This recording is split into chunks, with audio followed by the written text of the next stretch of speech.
sharing your pro wrestling reviews and continuing to give the people what they want, you know? So sending love your way. Hope you're happy, healthy, and safe.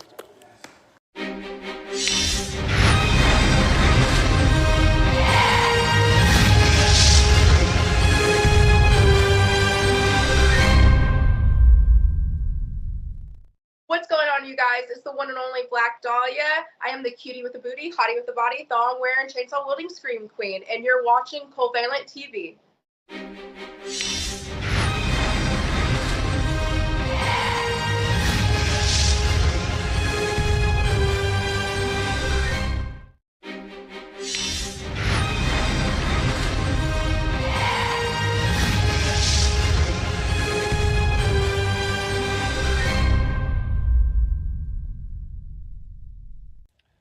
Hey, this is your Olympic hero, Kurt Angle, and I want to give a huge shout out to Daryl and Werner of the wrestling podcast Covalent TV.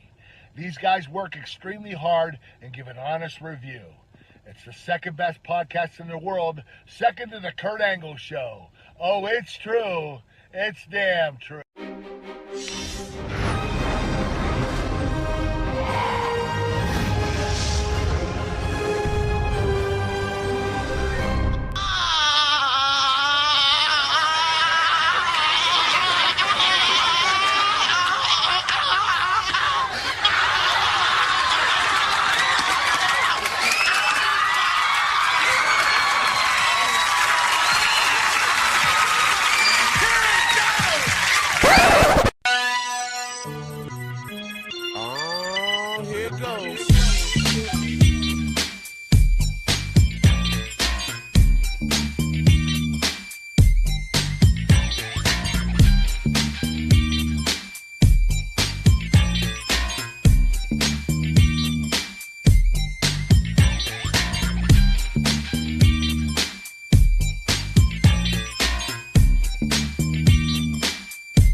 Okay, I know it is Wednesday and we are here to discuss AEW, but Samantha Irvin holla at a player. God damn, that picture you posted just about 20 minutes ago. Shit. Jesus Christ in heaven, Lord. If y'all ain't seen it, go take an opportunity to go see that glorious, glorious photo that she took. I ain't gonna lie, normally I don't, go into the thirst lane, but Jesus.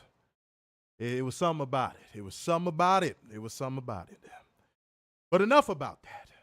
It is Wednesday, so that means welcome to your AEW Dynamite Live Review. This is your boy, Mr. Starkson. Big Dub. You freaky motherfuckers, don't look it up because I told you to.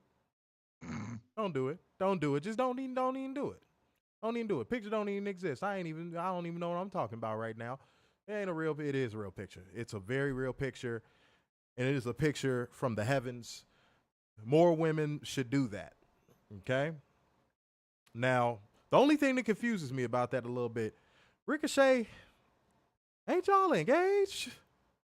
You might need to have a little conversation with her about posting those type of spicy pictures on social media because somebody might fuck around. Player might fly her out and do some player shit. Yeah, so you might want to play that real smooth, Richard O'Shea. Mm-hmm. Just giving you a little free game. I rock with you, brother. I rock with you. Even though you look like Kurt Franklin, I still rock with you, homie. Do you want a revolution? I keep forgetting some people are not black and they don't get that reference. Okay, all right, guys, y'all got a job to do, man. Wipe your feet on the way in. Wipe your feet on the way in, and you know how you can do that, man. Before you walk to our house with all of our beautiful white carpet, man. Hit that like button, hit that share button, hit that retweet button, okay? Share this to your Facebook groups, all that. Tell a friend to tell a friend, all right? And also, we got a specific goal for tonight, 10 schmackaroos on Super Chats, 10 schmackaroos on the Cash App. And you know what? God be damned. I think we could even do 10 schmackaroos on the Streamlabs link. You know what I'm saying? So that's 30 altogether. That's 30 altogether. I believe that we can make this happen right now. I got a feeling somebody's going to come through with a donation and they're going to really rock the room. So we appreciate all of the good shit that y'all bring to the table, the love that y'all show Covalent TV because it helps us grow. And growing is what I do. When I look at that picture of Samantha Irvin, but that is neither here nor there. Mind your fucking business, all right? Mind your fucking business. Nobody asked you. All right, now we know we have a job to do, beautiful people. You know what I'm saying? That's easy work. That's light work. Bringing you beautiful people, the news, holding one special, accountable, and bring you facts, data, and statistics as we go. So let's not delay any further, and let's go ahead and get into 10 News.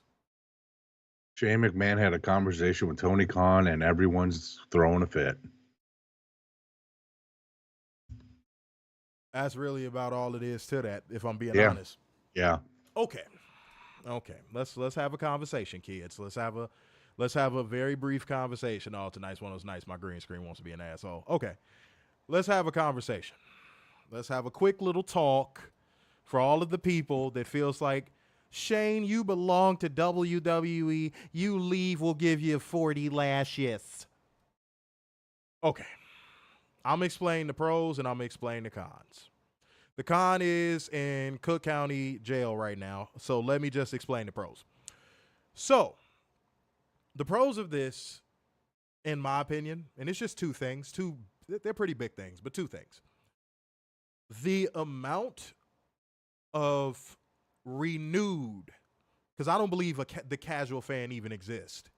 The amount of renewed casual fans that might come out of the woodwork because they hear Shane McMahon is there, that might be the boost that AEW needs right now in viewership. Now, I could be completely wrong on that. It could be a complete nothing burger. It could be something that ends up not even being worth its weight in shit. The second thing is this. I think a lot of people forget Shane McMahon is a very, very astute, very, very, very good businessman. This man went over, I can't remember if it was Japan or China. He went over there and like started up like 4 different businesses and got them to like multi-million-dollar valuations within like a few years of being there. So on the business side too, and I said this, and let me keep it a buck. I said this months ago. I said, we thinking about Shane McMahon as an on-screen talent. Shane McMahon on the business side is way more valuable. Mm-hmm. I said that months ago when it was first being speculated. So those are the two main things that I think could be a benefit. On screen, maybe as an authority figure, sure, I guess. But like matches and shit, nah. Maybe have him do blood and guts on, as a part of Team AEW next year. I think that'd be cool. I think that'd be pretty cool. But other than that, nah. The net tangible benefit isn't that great. But if those two things that I just said could happen, I'm going to go ahead and say that's going to be good ROI. And while Werner's giving his take on this, I'm going to go change my shirt because for some reason this hoodie is not cooperating with this green screen. So we're going to see what happens. All right? Be right back. Go ahead, sir. I'm conflicted with this. I really am. I see the business side, like I really do. And like it got me thinking, should Shane jump in and do his old job with WWE that Brandy left, which was being the brand officer, and kind of be like an ambassador for AEW on the business side? I mean, again, we know what he can do in the ring. Do you really want to see 55-year-old Shane McMahon wrestle after a torn ACL or quad, whatever he did at WrestleMania last year or 2 years ago? That was last year. Last year? Mm-hmm. I mean, I would rather see him behind the scenes. So, I think that would be more fruitful. So the thing with this is, like I said, guys, that's probably going to be, the gold bar in this entire situation is Shane McMahon's ability as a businessman. And I mean, I pretty much have faith in what he would be able to do on the business side, because if y'all look up a list of like Shane McMahon's ideas he had back in the day around like the Invasion era, Shane McMahon is a great mind. Mm-hmm. This is something that is never, Werner, I'm about to say something a lot of people don't really know. One of the most untapped resources in professional wrestling history is Shane McMahon's mind. Yep. Don't believe me? Go back and look at some of the ideas that Shane McMahon had that are currently being used today. by the company he wanted to purchase. Mm-hmm. UFC, if you guys don't know. Look, a lot of the ideas that Shane McMahon had are being used today. Do your research. I swear. Do your research.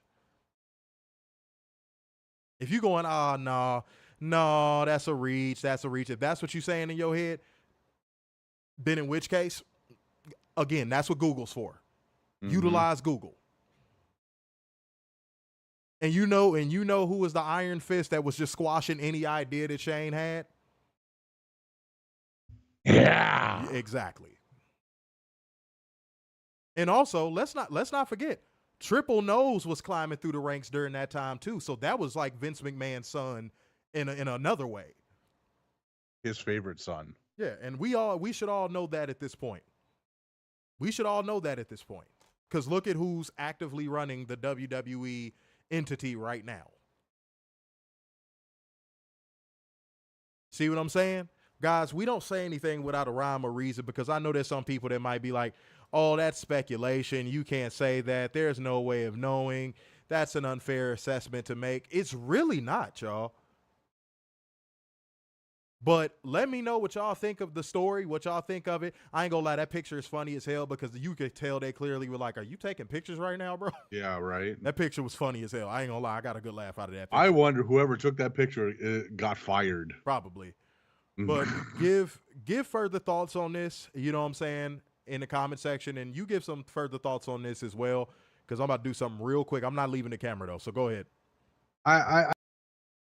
Hey Google, turn living room brightness to 70%.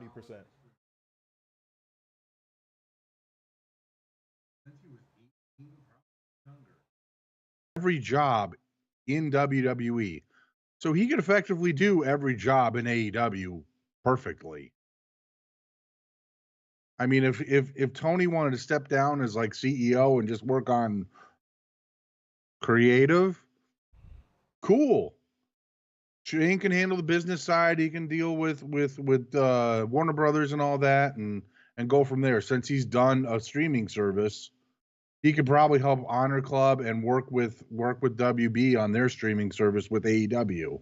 And as much as it pains me to say this, and sorry guys, I think Warner's audio went out instead of mine. I don't know. We had a weird audio reroute happen during our interview with Brittany Brooks. So by the way, go run up the numbers on that interview. It's already getting hella love. It's like at 30,000 views on Twitter already. It's viral already. And I'm going to get to something about that in a second, y'all. Yeah, it's been these weird audio reroutes with the software. I don't know what the fuck is going on with that. Like, I'll go to mute one thing and it'll mute the other. And I'm telling y'all, it completely rerouted all of the fucking audio signals during that interview. I had to get the audio signals back on track as we were talking. Thankfully, that is my area of expertise, and I know what that's all about because, again, I do it for a living, so I know how to do it. But if I didn't know what the fuck I was doing, guys, that would have been a whole interview gone. Gone. So yeah, you gotta make sure you keep it. If you guys want to do this and y'all want to play with the big boys, you gotta know what the fuck you doing, man. You gotta know what the fuck you doing. If you don't know what you doing, man, it's gonna be rough. But it does take time. It does take time. I'll tell you that. Not every stream we have is perfect, and y'all know that. Y'all know that. Derek Snyder in the building. What's going on? I'm seeing a lot of people coming in here, man, showing the necessary love. It is much appreciated. But no, Shane McMahon, the point I was about to make is that as much as it pains me to say this, if you're negotiating a TV deal, you know, especially a pro wrestling TV deal, having the name McMahon attached to it holds weight. Yeah. As much as it pains me to say. As much as it fucking pains me to say. If you think if you're gonna say, oh, are you forgetting about Vince the Try? No, I still fuck Vince McMahon, fuck anybody who was involved. No. I'm keeping that same energy. But what I'm saying is because Vince McMahon had a monopoly on the game for so long, just by proxy, the name McMahon is synonymous with marquee juggernaut wrestling company. It is. It just is. We don't make the rules. Mm-hmm. See, that's the thing about business. I'm going to give y'all a quick business lesson. There's a lot of things that happen in business that motherfucker you not going to like. You're not going to like. But guess what? It's real. Mm-hmm. And I think and let's be real. If you think that wasn't a part of what that conversation was predicated upon, you're dumb. You're dumb. If you think Tony Khan didn't go in that room and say at one point in the conversation, how do we leverage the name McMahon with Warner Brothers Discovery? How do we do this? Yeah. If you don't think that conversation took place, you're a dumbass. You're an actual dumbass. I don't care how much of a WWE fan you are. If you don't think that Shane McMahon could add value to AEW in any way, you're a dumbass. Even some AEW fans. I saw some AEW fans like, oh, no, please don't let him come to AEW. He's going to ruin the spirit. I'm like, not really. No, I don't see him doing that. One person can't do that. Unless you are Vince McMahon, one person can't fucking do that. Mm-hmm. Let's be real here. And I think when it comes to getting him on board, I think the next move, because I think that can't happen until 2025, but I think the next move to follow this one, pull up to Scott D'Amore's door, meet him in the airport. I don't care what the fuck you got to do. Get him on the phone. Mm-hmm. Get Scott D'Amore on the phone. Remember I said this. Come January 2025, remember I said this on this stream. You can't stop it, Shane. Please don't stop it, Shane. If you get Shane, don't stop it, Shane. Please. Get Scott D'Amore on the phone. Because then at that point, that's a three-headed monster right there. That will be the most powerful conglomerate of pro wrestling executives in wrestling history. You understand that? And the reason why I say it would be the most powerful is because a lot of people think, oh, well, what about the Vince McMahon, Eric Bischoff, and Paul Heyman thing? If you don't get that storyline figurehead bullshit the fuck out of here, they didn't have no real power. The most power Paul Heyman had was creative director over SmackDown. And then Stephanie came in and took that from him. Again, don't believe me. Look it up. Mm-hmm. Don't like facts. This ain't the show for you. I'm just being real.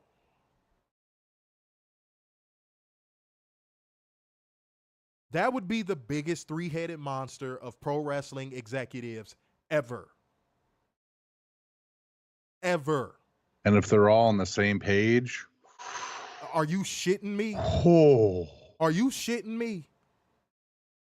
You talking about a chance to do something that has never been done in professional wrestling ever. And you know what that's going to require? Tony Khan to put his ego aside. Mm-hmm. Shane McMahon to put his ego aside, and Scott D'Amore to put his ego aside. Because I think that's a three-headed monster that could create a product that could actually compete with WWE. Mm-hmm. And I mean that sincerely. No, I'm not taking it back. No, I don't think it sounds ridiculous. No, you will not shame me into saying anything else. I stand on it. That is a three-headed monster that could create an entity that will compete with WWE. By 2027 at the latest. Mm-hmm. You already have the roster. Hell, I think I'm going to fuck y'all up with something. I think if Tony was able to get Scott D'Amore on the line and seal that deal, maybe Jordan Grace swings to AEW instead. Who knows? Yeah, who knows? Who knows? Or Moose. Yeah, who knows? Either way it goes, that would be a humongous fucking deal. Mm-hmm. And it would change the landscape. It wouldn't change the game. No, it would shift the whole landscape of professional wrestling straight away. It would. Shouts out to Facebook over there. You know what I'm saying? Does that say Brienne? I'm sorry if this font is real small. Shouts out to Brienne Milligan. I'm sorry. Good evening. How are you doing, beloved? How are you doing? I love new commenters coming in here. Appreciate y'all. I'm going to read a few of y'all comments, see what y'all talking about real quick, and then we're going to go on ahead and shift on over. Oh, shit, somebody told me to fucking check the Cash App. God damn it. I hate when I forget to do that sometimes. It is what it is, though. Fiddlesticks. Okay. Let me see. Come on now. Trying to do a show, Cash App. What we doing? What are we doing? Okay, Matthew Shelton came through with the 10 schmackaroos on the Cash App, ladies and gentlemen. There we go. Now let's get that going over on the Super Chats, and then let's get that on the Streamlabs link. And keep the good energy and the good donations rolling in, because, guys, I get so excited when it's things that we are building towards, because I can say every donation is really going towards something super dope, and it's going towards something super dope in November. Y'all gonna want to get this shit popping. Y'all gonna really want to get these donations popping. Between now and November, y'all gonna want to get these donations popping. Popping. Oh my goodness. It's big moves happening. It's big moves happening, y'all. I'm gonna tell y'all a little bit about it shortly. Don't y'all worry, man. You know what I'm saying? Stuff is moving around, man. Stuff is moving around. All right, let me read a few. All right, Micah said Shane's wisdom will help the entire roster of AEW. That's what I'm saying, dude. He could teach them how to navigate the landscape of wrestling like stars, because he comes from that WWE culture where you got to present yourself a certain way. And let's keep it a buck. There's a lot of wrestlers out there that think they're something that they're not. I'm going to leave it at that. I'm going to kind of leave it at that. Maybe there's processes and policies in place that Shane wanted to enact that would actually help even more wrestlers that Vince said no to, business-wise, to help them get more over. And let's be be more mainstream. And let's be real. Can we all be honest here? We all kind of saw this day coming. Shane was never going to leave wrestling fully. That was never going to be a thing. No. But now Shane sees the writing on the wall with what WWE has become, and he sees that Triple Nose is kind of going to run everything. He's like, let me go do my own thing then. Fuck it. Yeah. And Shane has kind of always been that way. Let me go beat you. And that's why I say, if this moves the way it's supposed to move, this could be huge. Because at the end of the day, he is a McMahon, and McMahons love to compete. Arthur, that's what I was saying earlier. Yeah, you said his contacts would be most valuable, the production people and the overseas business knowledge. But the question is, what does, Tony Khan's father, because I'm going to fuck his name up. Chad? Yeah, but he put his full, name. I ain't trying to fuck it up. I ain't, if Tony's watching, I ain't trying to be like, fuck the name up. And he's like, that's not my dad's name. Yeah, I know. But yeah. Look, Tony can easily bridge that gap. That's not something I would be worried about. I think Tony could easily be like, yo, Pops, he's coming in with some bazookas, some rifles, he's coming in guns a-blazing. He's not here to,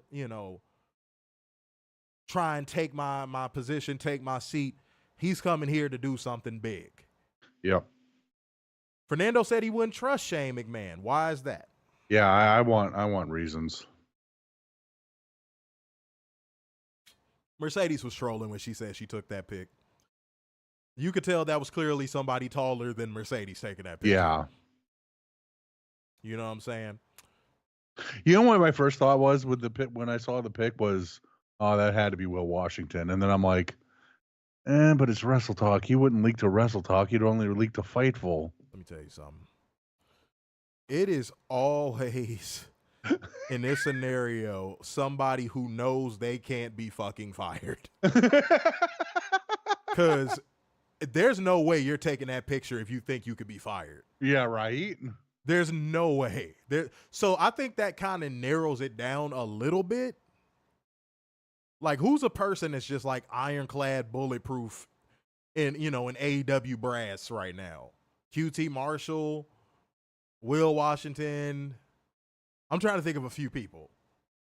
But it had to be somebody that knew their job security is pretty tight. Because there's no way that was somebody that just got hired by the company or some shit like. There's no way. There's no fucking way. I was just more concerned with why did it look like the picture came from a damn body cam. I'm like, the fuck? Right? I'm like, who's getting arrested? I just saw the picture for guys. I woke up and I saw the picture and I was like, what the fuck? Did Tony get arrested? And then I read full story. I was like, oh, okay. The wrestling police are after him. We can't have a McMahon and a Khan talking together. Yeah, I was mad confused when I woke up and saw that. I was like, whoa, did Tony get arrested? What the hell?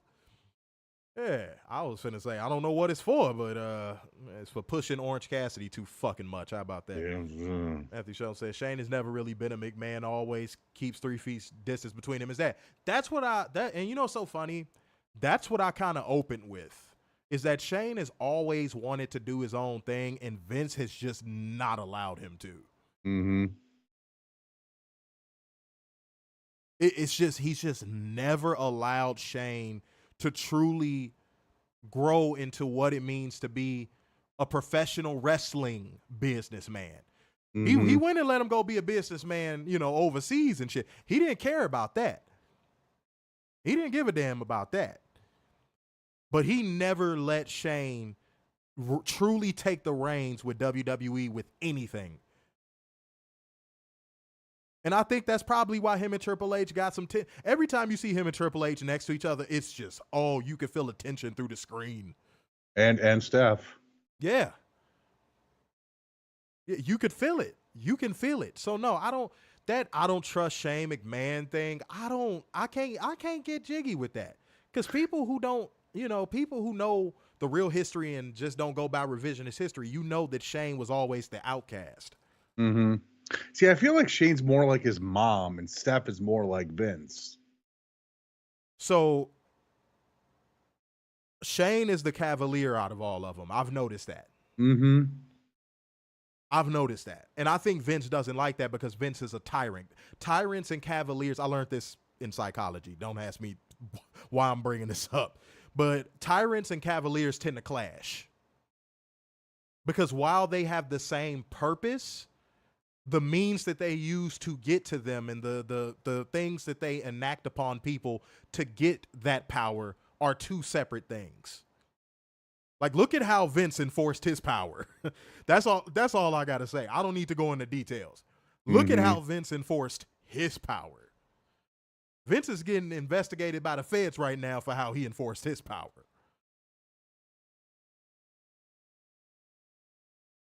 So yeah, I don't understand the whole I don't trust Shane. I don't trust him. Why? Out of all of the McMahons, what has Shane done that's been like, oh, he's fucking deplorable, get him out of here? Like, what has he done? What, have some shitty matches every now and again and you know what I'm saying, injure himself? Like, outside of that, Shane ain't done nothing. Shane has given us moments, if anything. Yeah. Be it good or bad. You know what I'm saying? Like the Rumble.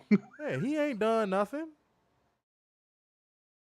Y'all kind of persecuting somebody who's innocent in the whole thing. I'm gonna be honest. Yeah. Even WWE fans, when the Vince stuff first broke, like all of them were like, I don't think Shane was involved in any of this. You saw a lot of that. A lot of people were like, I don't think Shane's involved in this. And you notice, ain't nothing come up in that paperwork about Shane being involved in none of that shit. Because I'm still waiting for the Stephanie stuff to drop. Because I'm sure that I am certain even that's one of the first questions Tony Khan asked him was like, hey man, talk to me. Mm-hmm. Do you got anything on paperwork that might come out, homie? Talk to me. Before we have another conversation, I don't care if you had some strippers in Acapulco, tell me about it. Shit. For real. Because that's a blowback that AEW cannot afford to have. That would kill AEW. A Vince McMahon level blowback would kill AEW. It would. WWE can only survive that because they have a horde of brainless zombies that keep them alive. Yep. AEW would not survive that. They wouldn't. So all you WWE drones that want AEW to die, that's your best hope. That's your best hope, that Tony Khan signs on Shane McMahon and Shane McMahon has a whole scandal come out. That's probably your best bet. Other than that, AEW's not dying. Cope. I don't know what to tell you. I don't know what to tell you. Ricky says Shane should have been in charge instead of Triple H. Yeah, and in the limited doses you've seen Shane get to use his brain with pro wrestling, it's been fire. Mm-hmm. Like, all right. Seeing Brian Daniels and Christopher Daniels said, what if Vince tries to weasel his way in through his son? Yeah, right. Yeah, I doubt Tony won't allow that. Yeah, fucking right. that would be negotiations over at that point. Yeah. All right. And speaking of negotiations over, because these are people we absolutely would never come to the table with or talk to in any shape, form, or fashion, as long as we have the brain capacity that allows us to think logically. So if y'all know what portion of the show is coming up, go ahead and drop that thing in the comment section real quick for me. But even if you decide not to, I'm going to tell you bastards anyway. It is time for us to hold one special accountable. It is time for drone accountability. Lego. This is from Facebook. This is from the group Yep, I Like Wrestling, or Yep, I Like WWE. Pretty much. All rights reserved. Yeah. And Steven says, and I quote, "Don't be conned. Tony leaked the pic with Shane to the wrestling dirt sheets to get people talking about AEW. It is no coincidence this dropped on a Wednesday morning ahead of ratings impaired Dynamite tonight. TK needs McMahon to lock up WBD, and it's reaching out to Shane." Dumbass.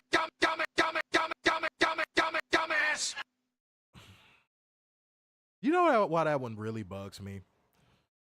Y'all drones need to pick a damn struggle. Like, y'all really need to pick a struggle. When AEW does something that might garner them more ratings, y'all are like, why are they doing that to garner more ratings? And then when they don't do anything to garner ratings and they get a bad rating, y'all go, look, AEW in the mud, bad ratings, WWE better, shut up everybody, I hate everything, I love Eggo waffles, and I love living in my grandma's basement. Which one is it? Which one is it? Help me to help you, drones. Which one is it? Should they not try for ratings? Right? And by the way, I saw that one literally an hour ago, and I didn't use it because I don't know. It was one of those ones I'm like, I got a feeling. What do y'all want, man? I know AEW can do no right in y'all eyes, but it's like when AEW tries to do something good by their promotion or to boost their business, y'all like, oh, that's fucking stupid. Why are they trying to boost business? Tony, come talk to me, homie. This is literally why I tell you, lean into saying fuck them. Please, lean into it. Lean into it. Lean into it like bad bitch pussy on a Friday night. Lean into it. Please. They don't want to see you win even a little bit. They think that you use that picture as a ratings boost. But then if you get a bad rating, they're going to shit on you anyway. So you might as well do whatever the hell you want to do. Stop worrying about outside noise. You got a chance to do something we ain't never seen before, man. You really do, bro. Block out the noise, man. Put your Bose noise canceling headphones on and just get to work, bro. Get to work. Because that noise is always going to be there. That noise is always going to be there. Because these are people that grew up with a monopoly. They grew up watching only WWE. They only grew up watching John Cena. They're never going to deviate. They're never going to deviate. Ever. Don't waste your time with them. Fuck them. Sign who you want to sign that you feel would be better for your promotion. Unapologetically. And what you need, and this is something brand new. I'm finna drop some new shit on y'all head tonight. Here's something, Tony, you need to be doing too, man. And again, you don't have to take advice from me, man. You're a multi-billionaire, but I would like to think I have a good amount of knowledge about pro wrestling. Here's what you need to do. All of the athletic prospects, because you tried to do it at a certain point. You tried to do it in like 2021, I want to say. Because I remember when you signed like Kayla Rossi and all those, people like that. Start signing up. Every time WWE releases these athletes who showed potential, sign them up. Sign them up. Ship them to the Nightmare Factory or wherever you got to send them.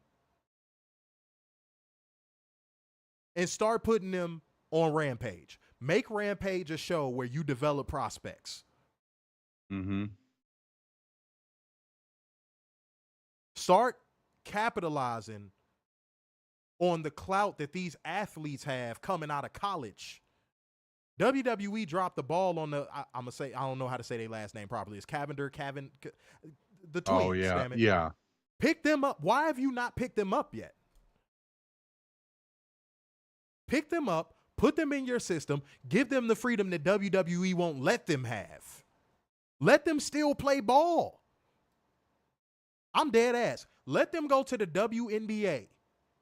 And when they're in, when it's in the offseason like it is right now, have them come to AEW and work Rampage.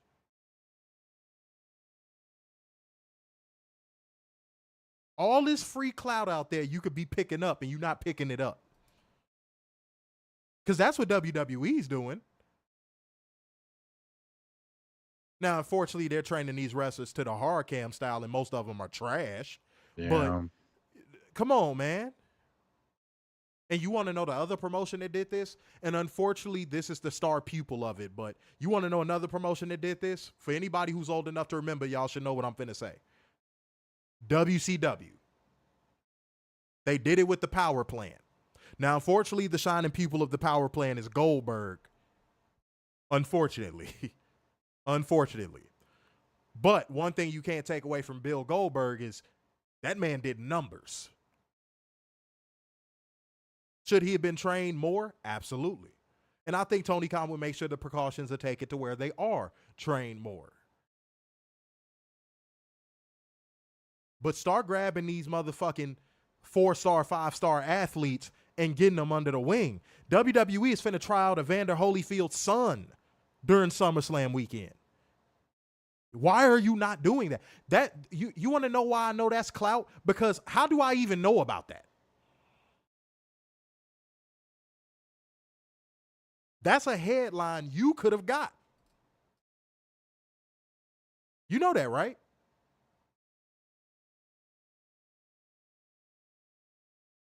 You need to start collecting clout, homie. Now, don't chase it. You're an executive. Don't chase it. But start getting some of it. Start bringing some of these, start bringing some sexy women and putting them in the front row for free. You had the right idea with the little baddie section thing when Jade Cargill was around. I know that was a Jade Cargill idea. But grab some women who are Instagram influencers, put them in the front row or the second row. Get a camera on them. You know why? Because whoever follows them on Instagram going to be like, oh, I saw you on Whoop-de-Whoop last night. And who knows? That person might return and watch the show. You got to start using every tool you have in the box, man. You got to start using it. I'm sorry, y'all. I just had to get that off my chest because it's so much stuff out there that could be getting utilized. Go ahead. Well, let me add one thing. Why is nobody from AEW at the Olympics right now? You have judo going on. You have wrestling going on. Why isn't someone over there scouting? That makes no sense to me. WWE always did it. I don't know if they're still doing it, but I mean, I'd be going over for that. I heard they scaled back on it once William Regal had left for AEW for a little bit, and now they're ramping it back up. Because apparently William Regal's the guy that kind of, goes out there and does that. Yeah, I miss Jay being in AEW too. I do. Mm-hmm. I really do. She just feels like just another woman in WWE, and I hate to say it. Mo said sign former athletes, kids that are athletes like WWE did with Evander Holyfield's kid. He didn't get a contract yet. No. If he did, shoot, let me know. But I didn't see anything about him getting a contract. But that's what I'm saying, man. Get out there. It's so much talent in the world that you're not scouting properly. And you could afford to train them up and keep them off of TV. You got 3 shows a week. When you ready to get them on TV, you got 3 shows you could put them on. 3. You don't got to rush them like WWE does. Who knows? Maybe even more after this new TV deal. Come on, man. This shit is light work. As far as I'm always saying, no, that's fire business strategy, actually. Yeah, man. And this is stuff that if he gets the right people in there, they're going to tell him that. Mm-hmm. If Tony Khan hired me today, I would be like, dog, why are you not doing this?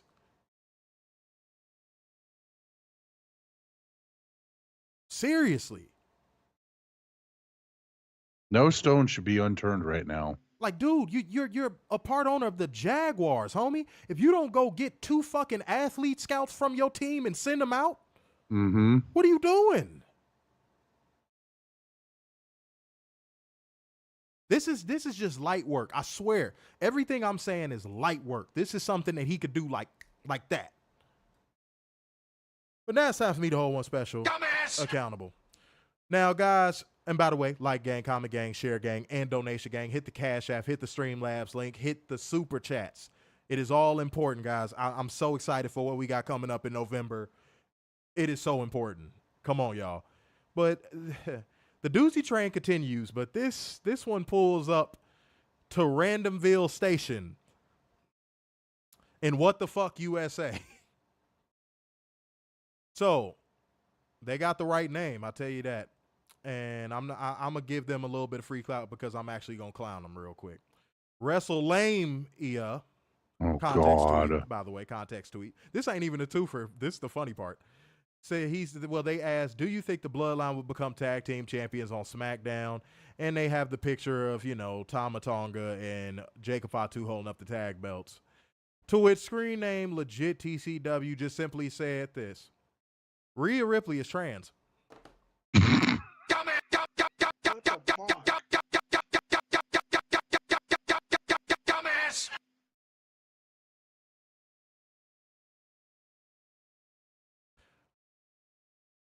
Y'all are just y'all know when y'all used to play fighting games back in the day and you were like, oh man, I'm whooping ass. I feel like I could just beat you with any character. You go to the question mark in the middle of the character select screen and it just starts shooting all over the place. That's what drones are like now. Mm-hmm. They just go from one end of the board to the fucking like where does that even come from? That is so random. And Werner, here we go. Breaking news. You ready? Breaking news. Breaking news. Here we go. Breaking news. I can confirm. Okay. Rhea Ripley is not trans. Okay. Breaking.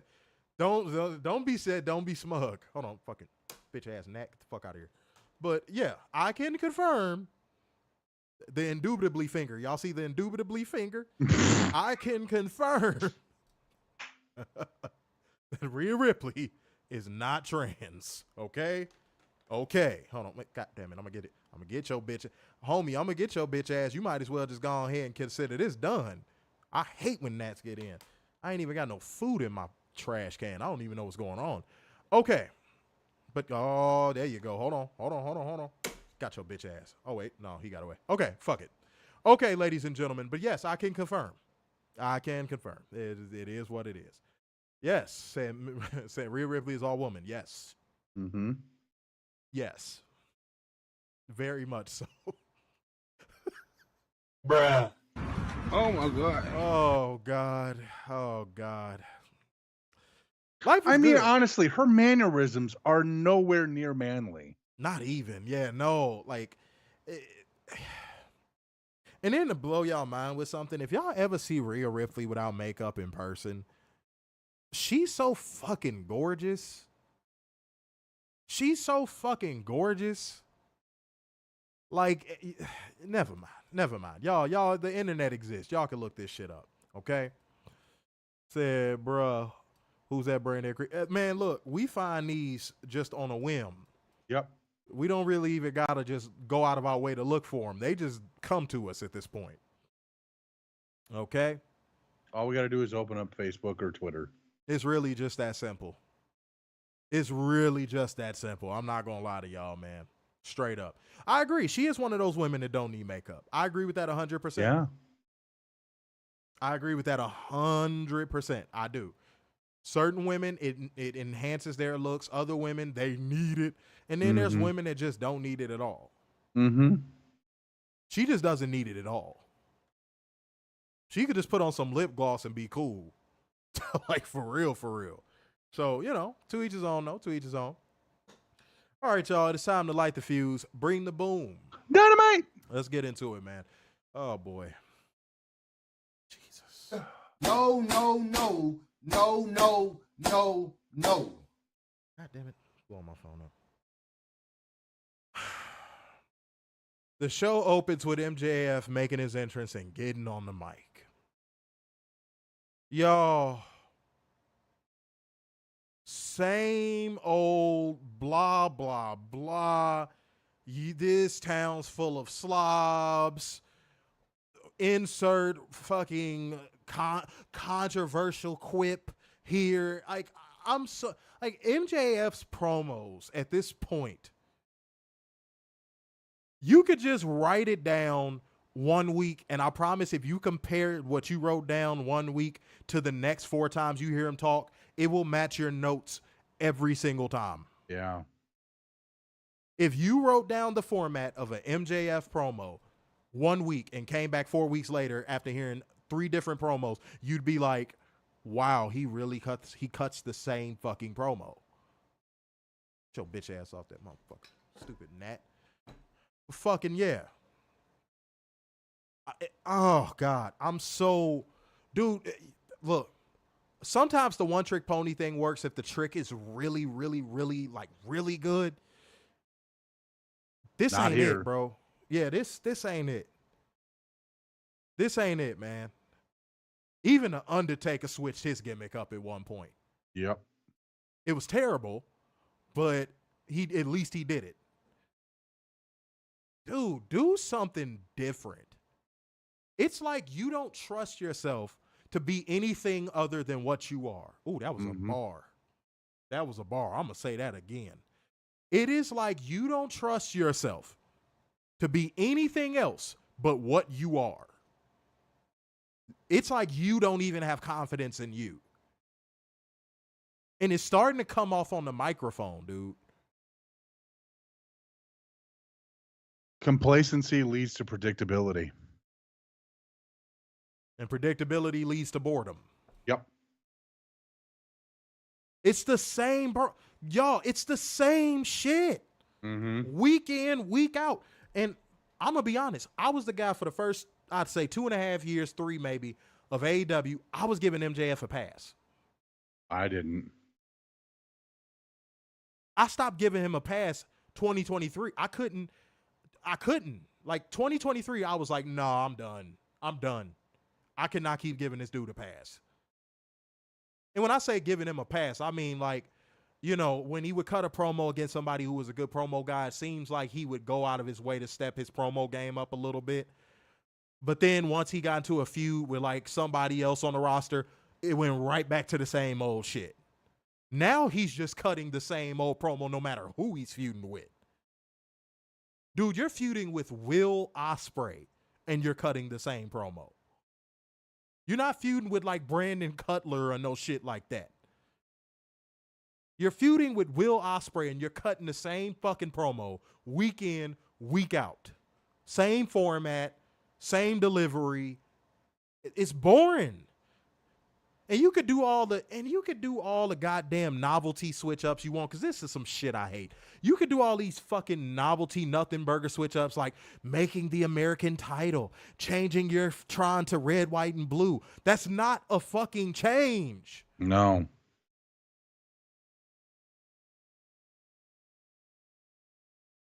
Polish a Maxwell, turd, it's still a turd. dog, if you still going out there cutting the same promo and delivering things the same way, who cares about an American championship? Who cares about the colors in your Tron changing and you having pyro going? Who cares? And the Young Bucks, same shit, same thing.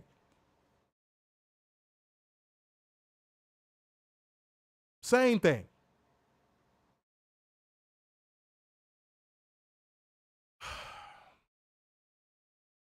Will Ospreay runs down there, and obviously MJF runs away. And Will gets on the mic to call him out, telling him to go ahead and keep running because he's going to put him through pain he can't even imagine. He berates Max for throwing the International Championship away like garbage after men like Pac and, oh, God. And Orange Cassidy and John Moxley and Ray Phoenix and Roderick Strong and himself worked hard to create a lineage for it.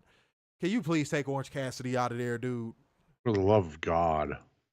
Max says he's not going to make it to Wembley after Lance Archer is done with him. Okay, cool. And everybody dies. All right, for sure. Mm-hmm.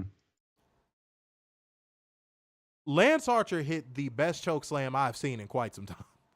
I will agree with that. God damn. He choke slammed Will Ospreay to I don't know where. That choke slam was insane. Jesus Christ.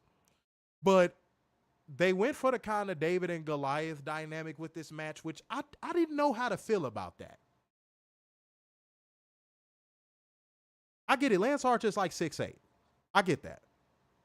But something about the David and Goliath dynamic in this one, it didn't hit for me.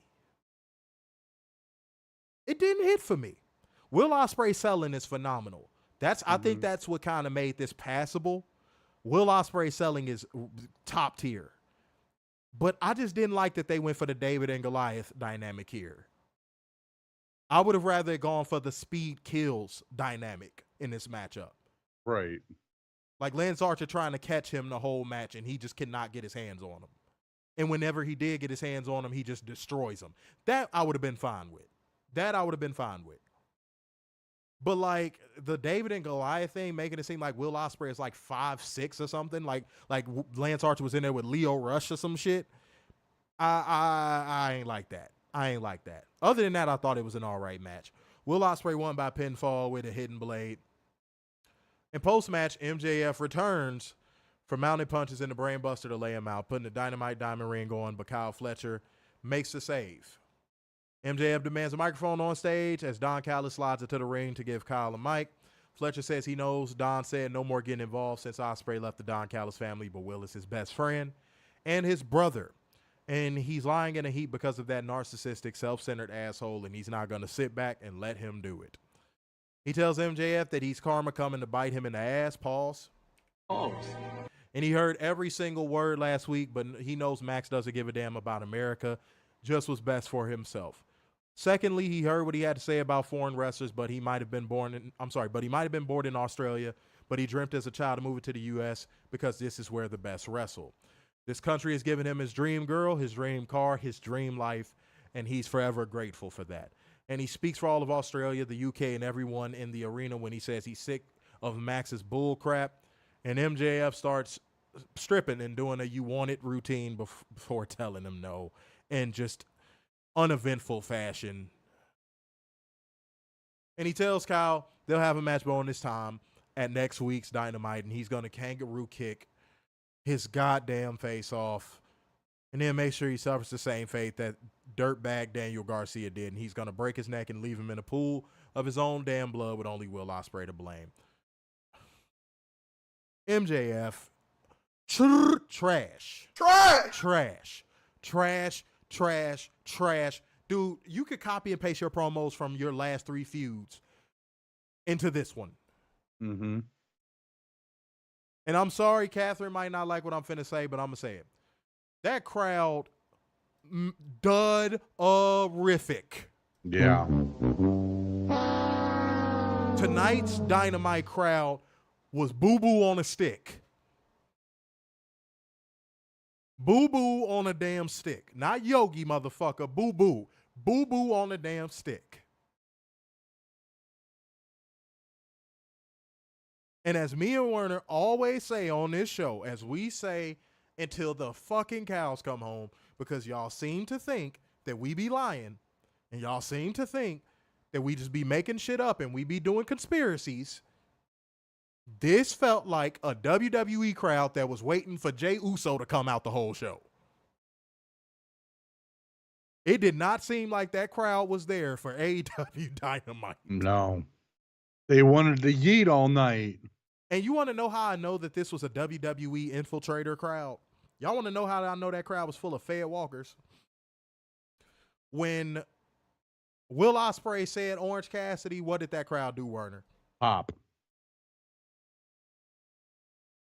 It was at that moment I knew we were dealing with Fed Walkers. It was at that moment I knew. I said, oh,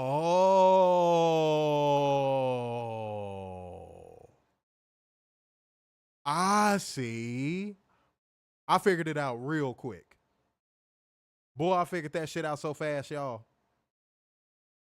It's a joke. If you don't want to come there to enjoy the product, stay the fuck at home, man. Mm-hmm. Catherine said it was terrible in the arena too. I figure. If it came off that way on TV, shit. Let me fix it. This camera keeps leaning back to this one side for some fucking reason. If it came off like that on fucking TV, I can only imagine what it was like there. I don't think I needed that explanation. But any thoughts on the opening matches segment? You know, the one thing that really I took away from Lance Archer doing a top rope Spanish fly. Mm-hmm. That was pretty. I never thought somebody 6'8" would be doing that. No, Lance Archer in the limited TV time he gets, he's impressive. Yeah, he really is. And it's good because I'm sure if we saw him in long doses, it would be bad. Yes. MJF.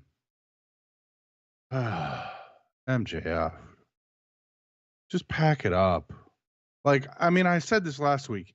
He's in his perfect spot, curtain jerking. It's so fucking annoying every week, hearing the same promo, hearing the same tropes, doing the same things over and over and over again. I knew from the moment he walked back up that ramp, he's going to go, you want to fight? You want to fight? No. It's like, you knew it was coming. He is the most predictable WWE superstar in AEW right now. It's to a point now where I think I said this. So maybe if I said it, I'm just repeating it, I guess. He needs to take a long break from TV. Mm-hmm. I think MJF needs to step away for like 8 months and come back brand spanking new. The narcissistic douchebag from the Hamptons kind of gimmick, it's dry, bro. It's dry. It's dry. It's dry.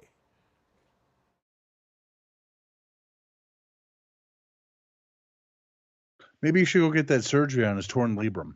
Dog, what I thought he was going to do when he came back at Double or Nothing, I was like, oh, now this I can get behind. Because it seemed like he was just going to come back and just, kind of be like Triple H a little bit. Mm-hmm. Like the beginning of the game era Triple H. Mm-hmm. And I was like, oh, I might be able to get into this. If he's not bearing the roster like Triple H did, I might be able to get into this. And then he went right back into his same old shit. And I was like, God damn it. So I don't know what y'all thinking, man, but I'm over it. I'm over it.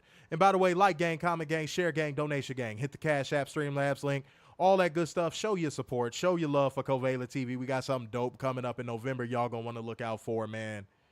If y'all not going to be in Winston-Salem, North Carolina in late November, y'all going to be missing out, man. It's going to be something dope. It's going to be something dope. I'm going to start announcing details real soon. It's going to be fire. All right. It said, y'all being a little hard on MJF. No, the fuck we not. No, we're not. Do you know the sample size we have to go off of? Yeah. I can last see 5 fucking years. MJF didn't debut like last month. What the fuck? Yeah. We have a very large sample size to go off of. No, we're not reaching at all. Like, not even a little bit. Oh, and by the way, guys, if y'all are in here rocking out with Covalent TV, go ahead and drop a fire emoji. Jason Wolford, why are you just now liking the stream? Come on, man. Come on. We tell y'all that helps the algorithm when we going live, and y'all just be like, man, fuck these likes. Huh? Do better. Do better, ladies and gentlemen. I know y'all are capable of doing better. And that's what we gonna do. We gonna do it as a unit. Mm-hmm. We gonna do better. All right, let me see what we got. Okay, I see a couple fire emojis. I'm seeing the emoji gang showing up in the house tonight. All right, 155 people over on Twitter. There we go. Mo Dunn said maybe get off the roids too. I saw all that back acne he had last week from when he Uh-oh. Uh-oh. Uh-oh.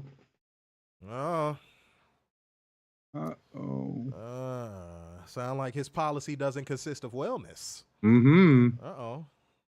All right. Well, okay. Now, damn, that was a little bomb drop right there. I ain't gonna lie to you. Goddamn.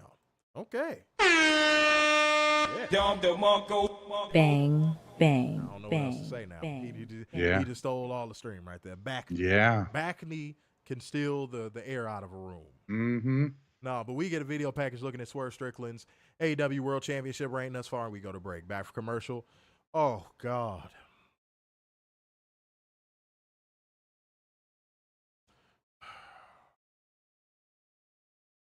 The titty sucker is going against Shibata Bread.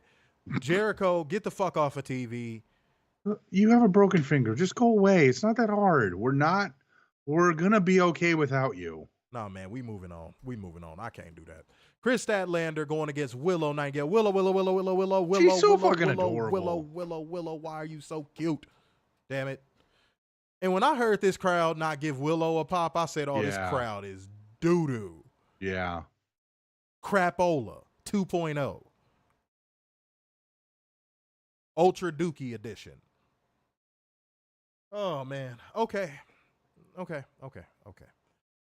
Chris Statlander won this match by pinfall with a loaded punch with a chain, earning a shot at Willow CMLL Women's World Championship.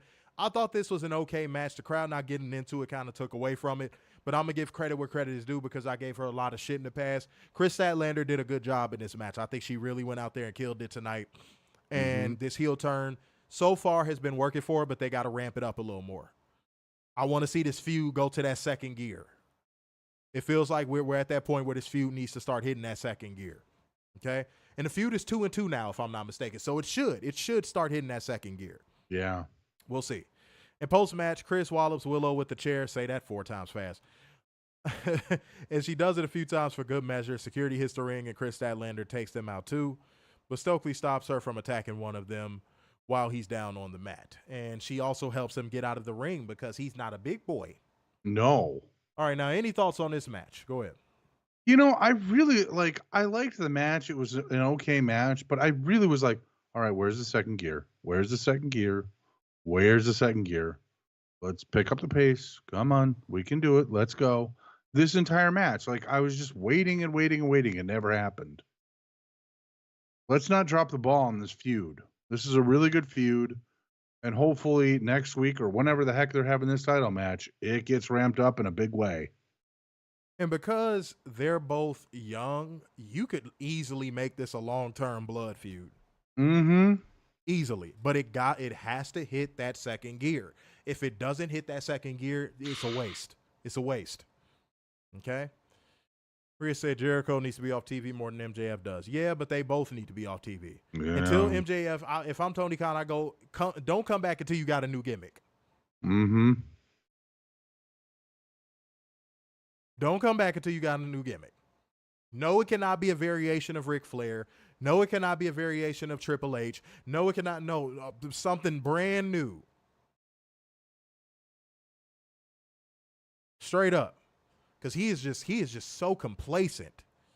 Facts. Mr. Mam said Chris Statlander looked good. Yeah, she was good in this match. Derek Snyder said Willow is another one that dudes will try to hate on, and I don't understand. She is gorgeous. They hate on her, 1, because she's a black woman, and then 2, because she's a pretty chubbier black woman. So you toss in those two things, yeah. Because if it was a white girl that was built like fucking Willow Nightingale, oh, they'd be all over her. Mm-hmm. They'd be all over her. Just keeping it a buck. So no, that's all it is. That's all it is. And I don't understand why white boys don't like her. She dating a white boy. So she'd give you a shot at the bare minimum. So I don't know why white boys don't like her so much. She'd actually give y'all a shot. So I don't get that. I really don't get that. So you're saying there's a chance? I don't know, man. There's a better chance you fall in that river behind you than that. I don't know. I don't know. Maria said that match was excellent. Let me see. Catherine said the arena was also very small. He said, quick question. Have you got, God damn it. No, haven't seen Deadpool and Wolverine yet. God damn it. No, I said that on the last stream when you asked it. No. Derek Snyder said, I'm going to probably see it this weekend. I've been busy as hell. I've been trying to put stuff together, and I've been busy as hell. So I ain't had time to do nothing. Derek Snyder said, I feel like Willow needs to get a mean streak to take this feud up a notch. No, Willow's not the heel in this feud. Yeah. Why does she need to do that? And I think tonight they kind of indicated that Chris Statlander is going to be the one that starts to, get more of a heel edge about herself and, do dirty shit. So we'll see. No, Willow's, how do I say this? Charm is in her babyface appeal. Now, she does have a mean streak, and we've seen it in a few matches, but I only want to see that when the feud is at its highest of intensity. You know what I'm saying?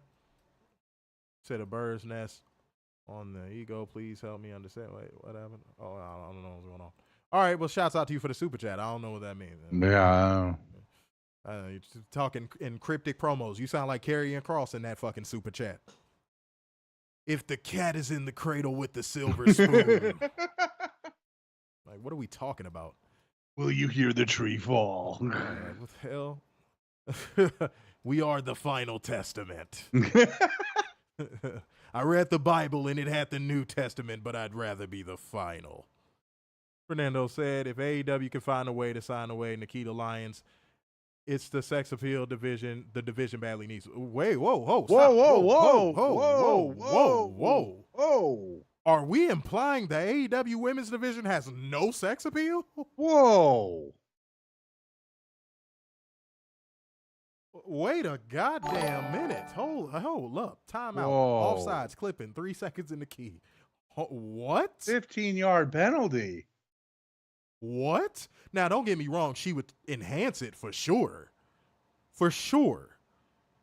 And I think without having to be restrained to do the hard cam style, do the splits, do all the stuff that we tell, I think Nikita would probably have a clean bill of fucking health. Yeah. Because much to my surprise, Chris Statlander has stayed healthy. Mm-hmm. Yeah, no, please. AEW got some ones now. Let's not do that. Now it's not to the level of like NXT right now, because NXT got some sexy ass women down there, boy. That's true. Jesus Christ. But it's not the best women's division in wrestling, like No. Roxanne Perez wants to lie to you people about. Oh my God. Yeah, but the booty appeal down Oh, there. the booty appeal, yeah. They got that. They got that on lock right now. I ain't gonna lie to you. Straight up. But no, man, it's some baddies in AEW. Let's not do that. Yeah, come on. Moda said Willow can never be a heel. No, it wouldn't work. No. It would not work. It would not work. That same shit that people say, that dumbass shit that people say about John Cena. John Cena can never turn heel. He's just such a good guy authentically. Bullshit. Every time people would say that, I'd be like, bull damn shit. He does so many Make-A-Wishes. He's just such a stand-up guy. I said, the dude is like a natural fucking heel. Every Make-A-Wish he does, it's a damn camera there. Even my mom agreed with that. Even my mom was like, he just don't come off as genuine. He just comes off like he does this for the, like, for the, the pomp and circumstance. Like, no. Now, to Willow, that applies. Willow could just never be a heel. It just wouldn't work. She's too likable. She's too adorable. It just wouldn't work. But you telling me this goddamn crimson chin, jaw, jorts wearing douchebag could never turn heel? Really? The dude wore jorts to the fucking ring and he could never be a heel? Really? This dude was rocking Kmart 6s on his feet, and that's a dude that you think is a face? Gotcha, bitch. If they want that John Cena final run to really be worth the damn, let him turn heel for it. I'd actually be invested in that. Yeah. You know why? Because it would be so funny to see the drones cry into their pillows at night because John Cena is no longer being Mr. Colorful Shirt, hustle, loyalty, respect. I would love to see him go scorched earth even on WWE in his promos. I would love to see him just come out there, cut a promo, and be like, I finessed all of y'all. I made you fucking parents pay for those stupid looking t-shirts. I want to see him if he did that, I ain't gonna lie to you. I might actually clap at his retirement match. I might be like, you know what? If Cena did that, he'd win me over. He won't, because he's a fucking narcissistic sociopath. Yep. That thinks of himself as something that he's not. He was Homelander before this fake ass Homelander we have now in Chody. Everywhere he doing a Make-A-Wish. Oh, look, there so happens to be a camera there. Fuck out of here. I never fell for it. And plus, he sucks in the damn ring. Straight up, man. Here we got.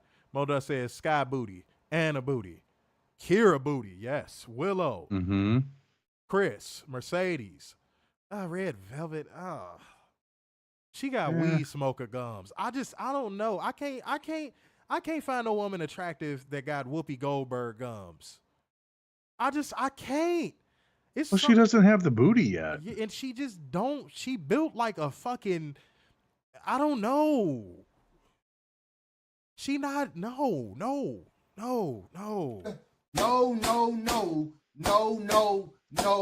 I don't see what people find in Red Velvet. I just don't. Queen Aminata, I'll give you. Because that's somebody who I've seen up close in lingerie. It was a good time. It was a good time. I had a good time. Thank you, Scott, for that. I appreciate it. That was okay. Let's keep it going, ladies and gentlemen. What lingerie that was lace?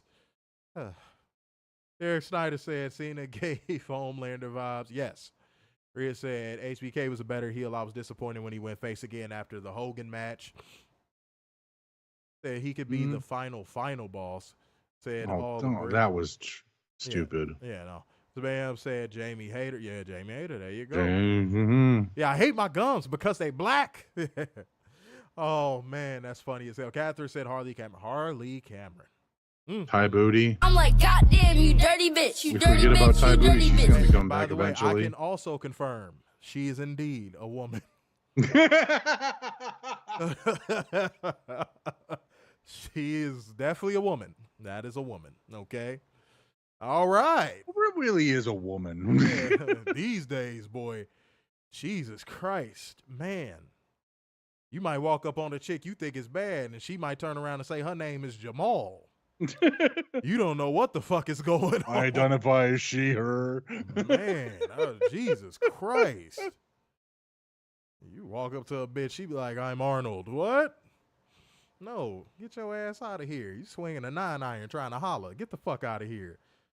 Saraya, I've always been on the Saraya train. Even before the titties. I was always on the Saraya train. Pasty bitches can look good too, man. Fuck what you heard, man. I ain't trying to hear it, bro. Some people just be hating on the pasty bitches just to hate on them. No, pasty bitches can look good too. Said Tony Booty. Mine is we gonna talk about it. We gonna talk about it. Don't worry. Let's get into it, man. Let's keep going. Y'all getting restless and shit. Y'all be acting like irritable fucking 70-year-olds. Why'd you take my remote? I was watching that. Be like, motherfucker, no, you wasn't. You was asleep. All right. But back for commercial, Bryan Danielson makes his entrance and gets on the mic. I want to make this one a long story short because this felt like a WWE Daniel Bryan promo where he would go out there and he would pander for like 8 minutes. I mean, I know WWE would script him to do that, but this felt very WWE-esque of him up until he got to the point where he was talking about what pro wrestling means to him and, you know, about what it means to go all in and so on and so forth, and that and how grateful he was and promising his family stuff. And I like that. I like that. But the whole, all right, it feels good to be good here in Greenville. Yes. Yeah. I was like, oh, no. I was like, no. I wasn't pandering. We had our engagement pictures here. Yay. Yeah. Yes. That part of the promo, and funny enough, WWE-esque shit. And what did they do for it? Yay. When he got to the real shit, what did they do? Boo. They sat on their damn hands. I was like, really, bro? Yeah, by the time Swerve came out there, it was a silent library in that motherfucker. I said, what? Y'all popped for the cheap pop routine. And then once he started getting into the nitty-gritty of his promo, all of a sudden nothing matters. Swerve comes out there flanked by Prince Nana as always. He gets in the ring to duel in Who's House and Yes Chance. And I'm like, this is such a WWE crowd. Yep. 50-50 chanting too? I said, oh, this is a WWE crowd. Boy. Goodness gracious me. And he says he'll keep it real. He respects the hell out of Danielson. He respects him for inspiring a whole generation of wrestlers to chase their dreams. Stop. Where's all the, they don't tell stories, people. Where? Yeah. This was a very promo-heavy show tonight. Very. And everyone sat on their damn hands. Huh. Okay. All right. Just checking pulses over here. That's all. And he said any other time he'd be cheering for Bryan to have his moment, but this is Swerve's time. When he came here, he said he was going to win the world title, and he did. And Bryan is one of the greatest of his generation, but he's one of a kind. And people 10 years, RVD stole your gimmick. Sorry. Mm-hmm. And people 10 years from now are going to go back and watch his run. Bryan said he's here to kick heads in, but he couldn't handle it when they started kicking back. That was a nice line. I like that. That was a nice line, for sure. And again, the crowd just sat on their fucking hands. They did. Swerve warns him that this title isn't an award for showing up. It means you're the best in the world, and he's the best in the world. They didn't even pop for that. You would have thought if they heard a WWE Superstars catchphrase, they would have popped. They ain't even pop for that. Mm-hmm. But he said Bryan couldn't beat Will Ospreay, but Swerve beat him. Danielson got pinned against the Elite and Anarchy in the arena. Swerve beat them in blood and guts. Last year, he wrestled at Wembley while Bryan was too broken to even get on the plane. Swerve says he wants to be in the moment. He'll be in the moment and make a promise to him. He promises Bryan that he's the most dangerous man in AEW, and Bryan Danielson won't be walking out as champion. Hell, he may never walk again. And Bryan Danielson goes silent and casts his eyes down before saying he has one more promise. He promises if he doesn't win the AEW World Championship, he'll never wrestle again. Swerve's title versus Danielson's career at All In. Swerve shakes his hand and says that's very noble, but don't keep that promise to him. Keep it to your family. Fire line, no pop. Fuck this crowd. Fuck this crowd. Fuck this crowd. Fuck this crowd. Fuck this crowd. God, this crowd sucked. Yeah. Now, Renee Paquette chases Bryan Danielson down for an interview, but Jeff Jarrett meets him and cheers his decision. But Danielson slaps his hand down and challenges him to a match next week. I said, damn. Okay. All right, but thoughts on this promo? I thought the promo was fantastic. I thought both sides were great. I mean, except for the 50-50 nonsense. I don't